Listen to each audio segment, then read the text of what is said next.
नमस्कार दोस्तों, सफल कॉन्सेप्ट एकेडमी में आप सभी का स्वागत है।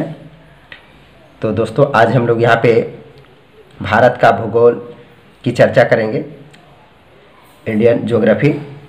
तो अगर आप मेरे चैनल पे नए हैं तो आप मेरे चैनल को सब्सक्राइब कर लें और वीडियो को पूरा देखें, शेयर और लाइक ज़रूर करें। तो चलिए, डोंट बी लेट और गेट टू पॉइंट। तो सबसे पहले यहाँ पे जो है तो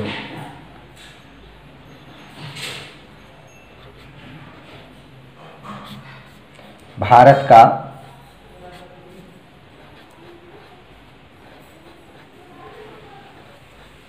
भूगोल, ठीक है।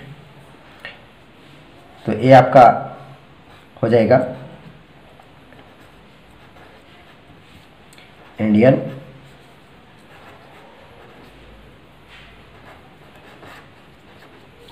ज्योग्राफी। भारत के भूगोल को समझने से पहले यहाँ पे भारत की स्थिति एवं महत्व पे चर्चा करेंगे। तो सबसे पहला है कि भारत की स्थिति एवं महत्व की चर्चा करेंगे। तो भारत की स्थिति पहले विश्व में देखेंगे।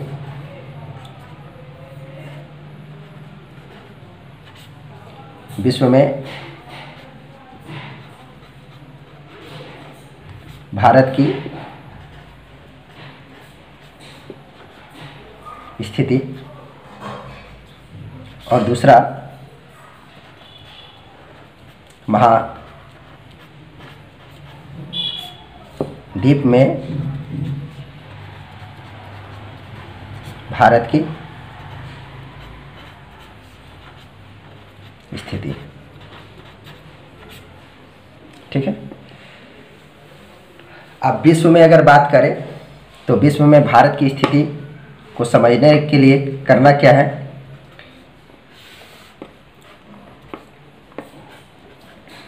कि अक्षांशीय दृष्टि से भारत की स्थिति को देखेंगे।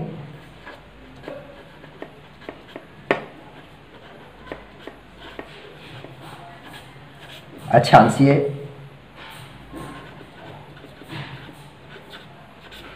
दृष्टि से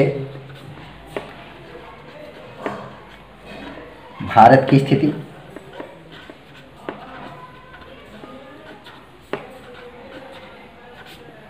और दूसरा देखेंगे देशांतरीय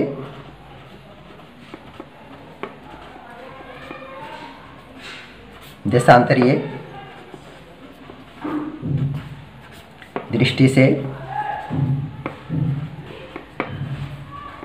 भारत की स्थिति। ध्यान में रखिएगा कि विश्व में भारत की स्थिति जो है तो अक्षांशीय दृष्टि से भारत की स्थिति और देशांतरीय दृष्टि से भारत की स्थिति को यहाँ पे हम लोग देख के और चर्चा करेंगे। तो सबसे पहला है कि विश्व में भारत की स्थिति में जो अक्षांशीय दृष्टि से भारत की स्थिति और देशांतरीय दृष्टि से भारत की स्थिति को समझने से पहले सबसे पहला यहाँ पे ग्लोब पर हम लोग भारत की जो स्थिति है तो ग्लोब पर अक्षांशीय स्थिति को देखेंगे।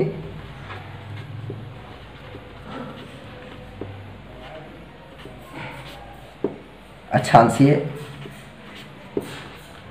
स्थिति और देशांतरीय स्थिति को।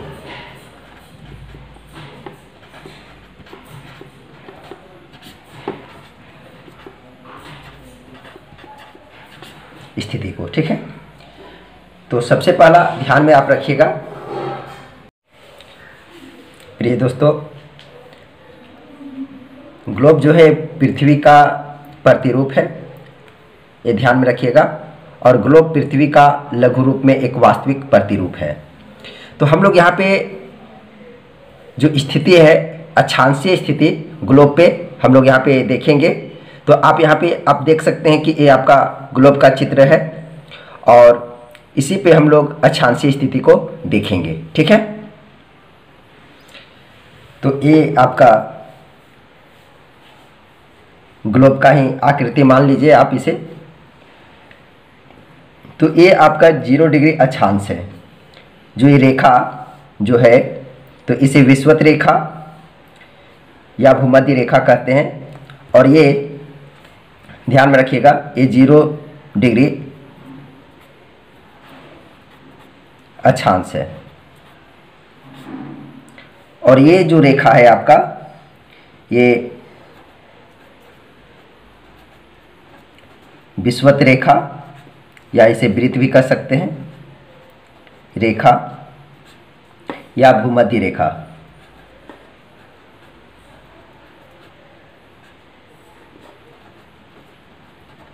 रेखा है। ध्यान में रखिएगा कि सबसे पहले हम अक्षांश की बात करेंगे, ठीक है। तो अगर अक्षांश की बात करते हैं तो अक्षांश है क्या कि विषुवत वृत्त या रेखा के समांतर खींची गई काल्पनिक रेखाएं जो विषुवत रेखा से उत्तर एवं दक्षिण की कोणीय दूरी को प्रदर्शित करती है। तो आप यहाँ पे देख सकते हैं कोणीय दूरी को प्रदर्शित कर रहा है, तो इसे क्या कहते हैं? इसे अक्षांश कहते हैं। ये ध्यान में रखिएगा, इसे अक्षांश कहते हैं। सबसे पहले हम बात करेंगे कि यहाँ पे अक्षांश जो है, अक्षांश से हमें क्या क्या यहाँ से जानकारी प्राप्त होगा। तो ध्यान रखिएगा कि अक्षांश से दूरी ज्ञात करने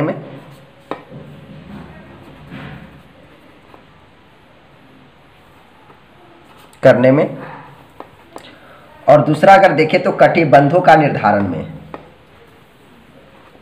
कटिबंधों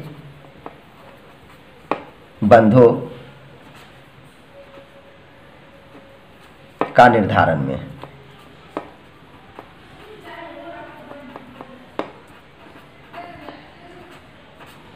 ठीक है, ये ध्यान में रखिएगा कि कटिबंधों का निर्धारण में। अब बात करते हैं कि विषुवत रेखा के समांतर कई रेखाएं खींची गई हैं। ये आप ध्यान में रखिएगा।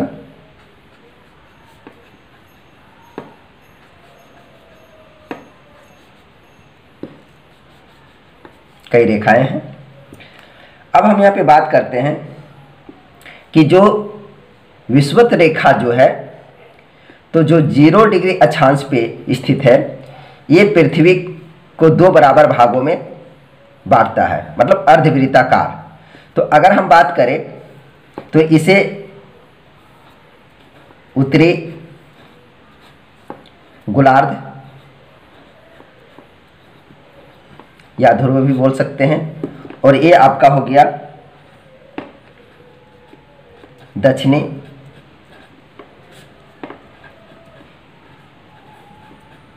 गोलार्ध।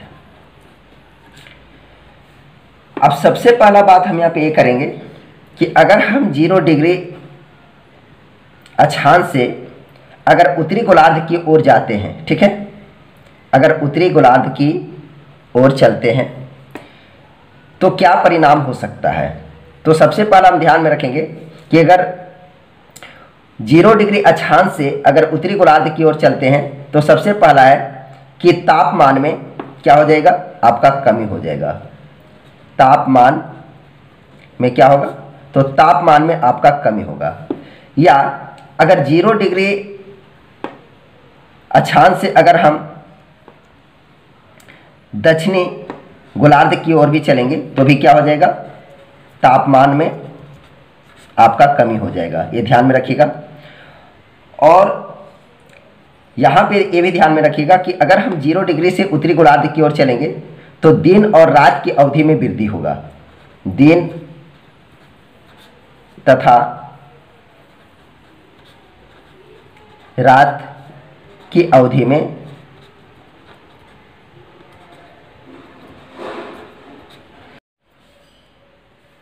तो दिन और रात की अवधि में क्या होगा, आपका वृद्धि होगा। ठीक है।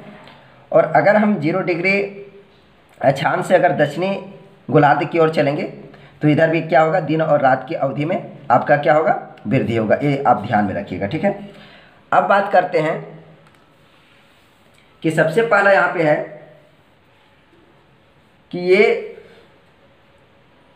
जो है आपका अक्षांश जो 0 डिग्री अक्षांश है, तो 0 डिग्री अक्षांश की अगर हम लोग यहाँ पे बात कर रहे हैं तो यहाँ पे क्या है कि उत्तरी गोलार्ध में स्थित अक्षांश रेखाओं को उत्तरी अक्षांश कहेंगे, जो इधर का है तो इधर वाले को उत्तरी अक्षांश रेखा कहेंगे, एवं दक्षिण की ओर जो विषुवत रेखा के जो समांतर खींची गई जो रेखाएं हैं इसे दक्षिणी अक्षांश रेखा कहते हैं। ये ध्यान में रखिएगा, इसे जो इधर का जो है इसे दक्षिणी अक्षांश रेखा कहेंगे, और इधर का जो रेखा जो विषुवत रेखा के समांतर जो खींची गई रेखा है इसे उत्तरी अक्षांश रेखा कहते हैं। ये ध्यान में रखिएगा, ठीक है। अब यहाँ पे हम लोग बात करेंगे कि ये आपका जो है तो ये आपका 0 डिग्री अक्षांश है, अर्थात ये विषुवत रेखा है। अब ध्यान में रखिएगा कि अगर हम विषुवत रेखा से, ये विषुवत रेखा आपका है, और इस विषुवत रेखा से उत्तर या दक्षिण की ओर जाने पर अक्षांशों में वृद्धि होती है, ठीक है। और विषुवत रेखा से ध्रुवों की ओर बढ़ने पर अक्षांश जो वृत्त जो हैं वो छोटे होते जाते हैं। अब बात करेंगे कि अगर ये यहाँ पे ये क्या है कि 90 डिग्री उत्तरी अक्षांश उत्तरी ध्रुव हो जाएगा को, और जो नीचे का जो अगर हम बात करेंगे तथा 90 डिग्री दक्षिणी अक्षांश दक्षिणी ध्रुव को प्रदर्शित करता है। अब ये भी ध्यान में रखिएगा कि किसी स्थान के अक्षांश की माप को अंश, मिनट व सेकंड में प्रदर्शित किया जाता है, ये ध्यान में रखिएगा, ठीक है। अब यहाँ पे थोड़ा इम्पोर्टेंट चीज़ आपको बता देते हैं कि 2 अक्षांश रेखाओं के बीच का जो भाग होता है, जैसे अगर बात करें यहाँ पे बात करें कि 1 डिग्री और ये आपका हो गया 2 डिग्री, तो इसके जो बीच का जो भाग है तो इसे कटिबंध कहते हैं, इसे कटिबंध कहा जाता है,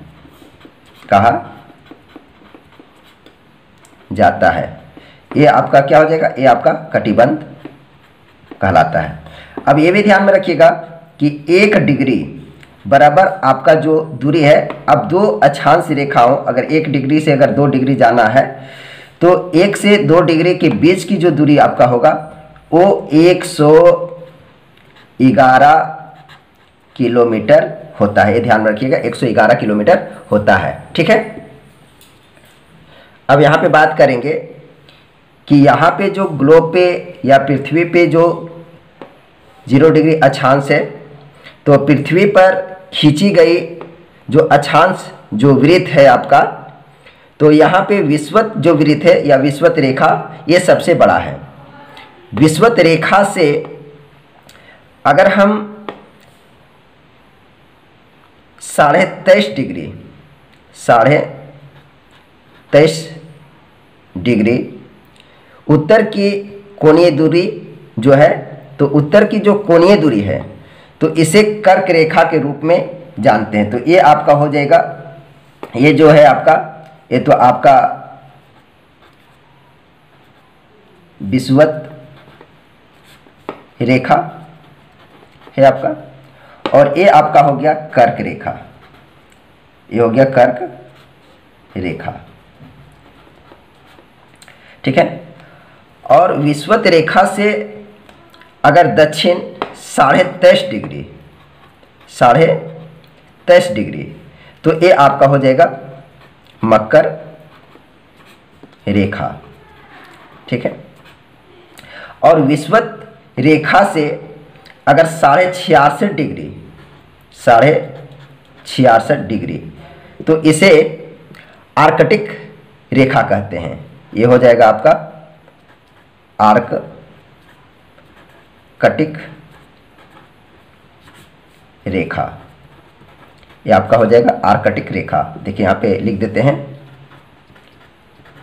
आर्कटिक रेखा, ठीक है।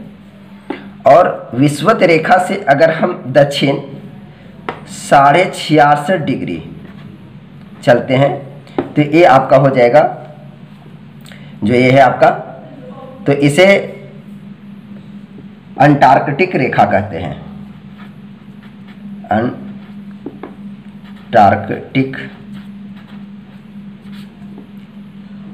रेखा ये आपका हो जाएगा।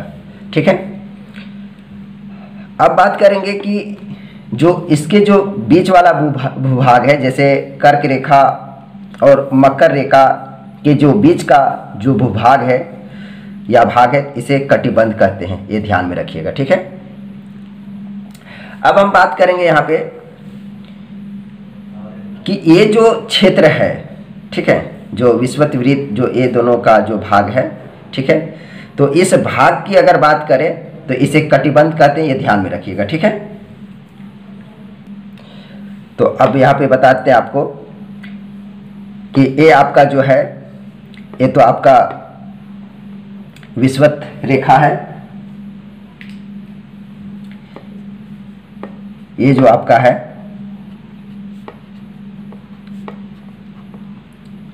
विषुवत रेखा है,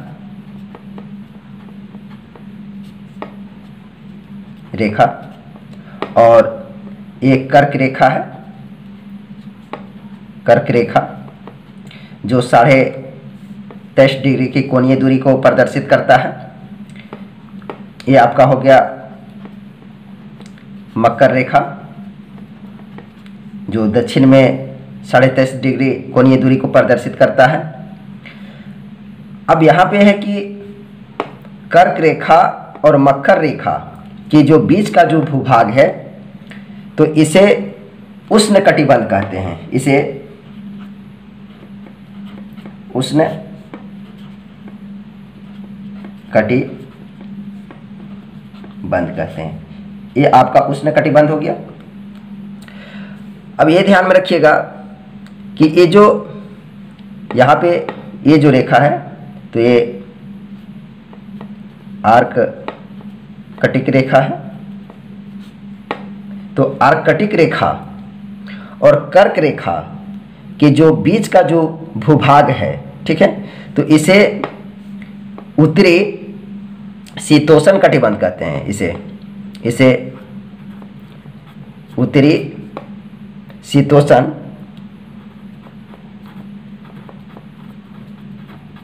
शीतोष्ण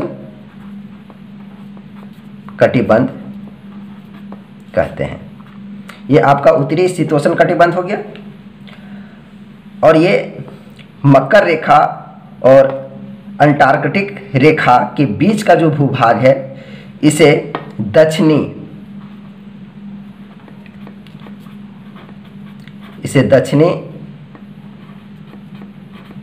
शीतोष्ण कटिबंध कहते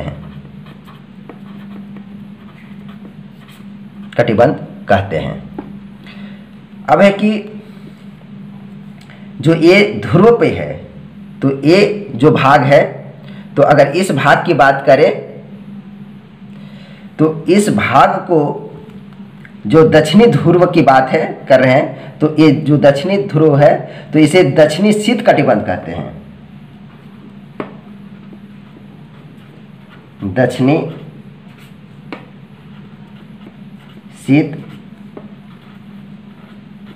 कटिबंध। और इसे जो उत्तरी ध्रुव में है, इसे उत्तरी शीत कटिबंध कहते हैं। ये ध्यान में रखिएगा, क्योंकि यहाँ पे बर्फ और यहाँ पे भी बर्फ है। ये आपका 90 डिग्री उत्तरी अक्षांश हो जाएगा यहाँ पे, और ये आपका हो जाएगा 90 डिग्री दक्षिणी अक्षांश हो जाएगा। आप अब यहाँ पे बात करेंगे कि यहाँ पे जो दिया हुआ है कि जो ताप कटिबंध की बात करते हैं, तो यहाँ पे सबसे पहले ध्यान में रखिएगा कि जो काल्पनिक जो रेखाएं हैं, सभी यहाँ पे जो चाहे मकर रेखा हो, चाहे अंटार्कटिक रेखा हो, चाहे कर्क रेखा हो, चाहे आर्कटिक रेखा हो, ये सभी काल्पनिक रेखाएं हैं। और काल्पनिक रेखाओं के जो मध्य जो सूर्य के जो प्रकाश की उपलब्धता के आधार पर पृथ्वी को विभिन्न ताप कटिबंधों में वर्गीकृत किया गया है। तो यहाँ पे उष्ण कटिबंध और उत्तरी शीतोष्ण कटिबंध, दक्षिणी शीतोष्ण कटिबंध और दक्षिण शीत कटिबंध और उत्तरी शीत कटिबंध में विभाजित किया गया है, ये ध्यान में रखिएगा। ठीक है। अब यहाँ पे कुल अक्षांश रेखाओं की अगर बात करें तो ध्यान में रखिएगा कि 0 डिग्री से 90 और 90, तो यहाँ पे 180 आपका हो गया, -1 कर लेंगे तो 179 आपका हो जाएगा कुल अक्षांश रेखाएं। ठीक है। अब यहाँ पे ये ध्यान में रखिएगा कि रेखाएं आपका 179 है, तो यहाँ पे अगर ये 90 और ये 90 जो यहाँ पे उत्तरी अक्षांश और दक्षिणी अक्षांश, ये आपका क्या है, ये आपका बिंदु आकार का है। ठीक है। तो अगर इसे मिला देंगे तो आपका हो जाएगा 181, ये ध्यान में रखिएगा। ठीक है। तो कुल अगर अक्षांश रेखाएं पूछा जाए तो 179 पे ही टिक करना है आपको, ये ध्यान में रखिएगा। ठीक है। यहाँ पे वेरी वेरी इंपॉर्टेंट और भी कुछ आपको बता देते हैं कि ये जो आपका जो उष्ण कटिबंध है, तो उष्ण कटिबंध में जो सूर्य की प्रकाश जो है वो लंबवत पड़ने के कारण क्या होता है कि यहाँ पे जो मौसम है या जलवायु परिवर्तन की स्थिति यहाँ पे नहीं होता है। तो यहाँ पे क्या है कि पूरे वर्ष यहाँ पे आपका ग्रीष्म ऋतु पाया जाता है, ये ध्यान में रखिएगा। अब यहाँ पे बात करेंगे कि यहाँ पे अगर बात करें तो थोड़ा तिरछा और यहाँ पे थोड़ा तिरछा, यहाँ पे अधिक तिरछा होने के कारण क्या होता है कि यहाँ पे शीत कटिबंध होता है। देखिए कर्क या इसके दो, ये कर्क रेखा और आर्कटिक रेखा के जो यहाँ पे उत्तरी शीतोष्ण कटिबंध है, तो यहाँ पे जलवायु परिवर्तन होता है, तो यहाँ पे शीत ऋतु और ग्रीष्म ऋतु में दोनों पाए जाते हैं। उसी प्रकार से यहाँ पे भी क्या कि जलवायु परिवर्तन होने के कारण शीत ऋतु और ग्रीष्म ऋतु दोनों पाए जाते हैं। अगर यहाँ पे बात करें तो यहाँ पे क्या है कि सूर्य की जो प्रकाश है वो तिरछा पड़ने के कारण यहाँ पे क्या होता है कि अत्यधिक मतलब ठंडा होता है, मतलब ठंडा पड़ता है, अत्यधिक ठंडा पड़ता है। तो यहाँ पे इन दोनों की अगर बात करें, या चाहे दक्षिणी ध्रुव की बात करें चाहे उत्तरी ध्रुव की बात करें, तो इन यहाँ पे स्थित जो भी प्रदेश है ओके, तो यहाँ पे पूरा बर्फ होने के कारण यहाँ पे क्या है कि इन प्रदेशों में ठंड बहुत ज़्यादा पड़ता है, ये ध्यान में रखिएगा। ठीक है। अब बात करते हैं देशांतर।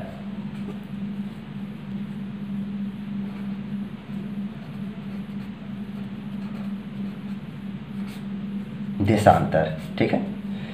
तो ध्यान में रखिएगा कि उत्तरी तथा दक्षिणी ध्रुव को मिलाने वाली प्रधान या प्रमुख आम्योत्तर रेखा से पूर्व या पश्चिम खींची गई रेखाओं को देशांतर रेखा कहते हैं, ये ध्यान में रखिएगा। ठीक है। तो यहाँ पे अगर बात करें तो ये जो खींची गई जो रेखा है, तो यहाँ पे ये जो देख रहे हैं तो इसे 0 डिग्री देशांतर कहते हैं। इसे प्रधान या प्रमुख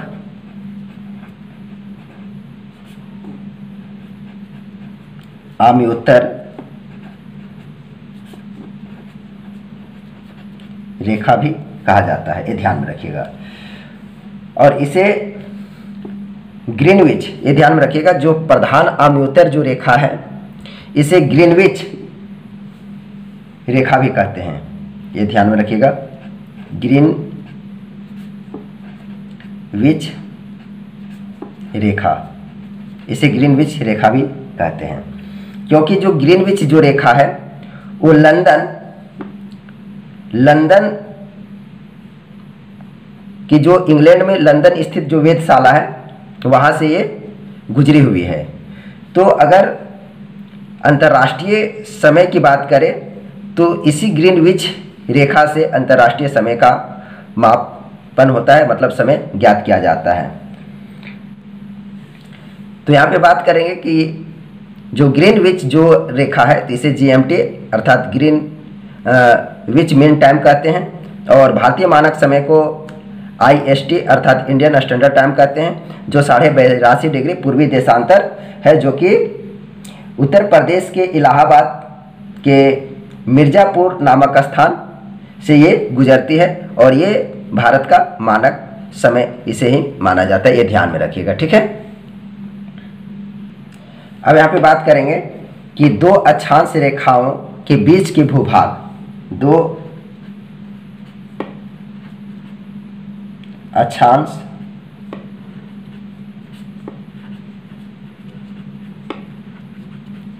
रेखाओं के बीच के भूभाग को गोर कहते हैं, ये ध्यान में रखिएगा, गोर कहते हैं, ये ध्यान में रखिएगा। दो अक्षांश रेखाओं के बीच के भूभाग को गोर कहते हैं, ये आपको ध्यान में रखना है। और 0 डिग्री, ये भी ध्यान में रखिएगा कि 0 डिग्री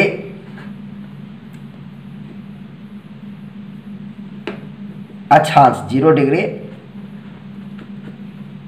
अक्षांश पर दो देशांतर रेखाओं, दो देशांतर रेखाओं के बीच की दूरी, बीच की दूरी 111.32 किलोमीटर होती है, ये ध्यान में रखिएगा। ठीक है। और ये भी ध्यान में रखिएगा कि जो ध्रुवों पर घटकर शून्य हो जाती है, जो ध्रुवों पे घट करके क्या हो जाती है, शून्य हो जाती है, ये ध्यान में रखिएगा। ठीक है। अब यहाँ पे थोड़ा सा और भी चर्चा कर लेते हैं कि यहाँ पे 1 डिग्री देशांतर बराबर 4 मिनट होता है, बराबर 4 मिनट, और 15 डिग्री देशांतर बराबर हो जाता है आपका 60 मिनट, 60 मिनट, ये ध्यान में रखिएगा। ठीक। अब अगर यहाँ पे बात करें कि भारत का जो मानक समय 82.5 डिग्री है, तो ग्रीनविच से कितना घंटा ये आगे हैं, तो चलिए इसे ज्ञात कर लेते हैं। सबसे पहला 82.5 डिग्री है, तो 82.5 × 4 कर लेते हैं इसे, और इसे 60 से डिवाइड कर देते हैं, अर्थात 1 घंटा से। तो यहाँ पे आपका हो जाएगा, अगर इसे कर लें तो 82,825 × 4 और 60 × 10, तो इसे जब मल्टीपल करेंगे तो 5 × 20 के 0 और 4 दूनी 8 और 2, तो यहाँ पे हो जाएगा 5 × 20 के 0, हाथ में बच गया 2, तो 4 दूनी 8, 8 और 2 10 के 0, और हाथ में बच गया आपका 1, और 8 × 32, 32 और 1 33, और यहाँ पे आपका आ गया 60 × 10, तो 1 0 से 1 0 कट गया। अब यहाँ पे इसे अगर डिवाइड करेंगे तो आपका आ जाएगा, जैसे इसे भी काट दें तो 1 0 और 1 0 ये भी कट गया, तो 6 × 5 = 30। अब यहाँ पे बच गया 3, तो अब इसे भी कर लेंगे तो पॉइंट बैठा लेंगे तो हो जाएगा फिर 6 × 5 = 30, तो 5.5 घंटा, 5.5 घंटा ये क्या है, आगे है। ध्यान में रखिएगा कि अगर हम देशांतर रेखा से अगर पूर्व की ओर चलते हैं 1 डिग्री, ठीक है, तो 4 मिनट का वृद्धि होगा, और अगर 15 डिग्री चलते हैं, ठीक है, अगर यहाँ से अगर हम पूर्व की ओर अगर 1 डिग्री अगर हम चलते हैं तो 4 मिनट का वृद्धि होगा, और अगर 15 डिग्री चलते हैं तो 1 घंटे का वृद्धि होगा। अगर पश्चिम की ओर अगर देशांतर 0 डिग्री देशांतर से अगर पश्चिम की ओर अगर चलते हैं 1 डिग्री, तो 4 मिनट माइनस हो जाएगा आपका। और अगर 15 डिग्री चलते हैं तो 1 घंटे का आपका क्या हो जाएगा, 1 घंटा आपका माइनस हो जाएगा। मतलब पूर्व की ओर चलेंगे 1 डिग्री तो 4 मिनट प्लस होगा, और अगर पश्चिम की ओर 1 डिग्री चलेंगे तो 4 मिनट माइनस होगा। ये आप ध्यान में रखिएगा, ठीक है। तो प्रिय दोस्तों, अगर आपको वीडियो पसंद आया हो तो प्लीज़ लाइक कर दें और वीडियो को अधिक से अधिक शेयर करें। और नेक्स्ट के वीडियो में आपको बताएंगे भारत की स्थिति अक्षांशीय दृष्टि से और देशांतरीय दृष्टि से। तो नेक्स्ट के वीडियो में आपको बताएंगे। तो आज इतना ही, धन्यवाद।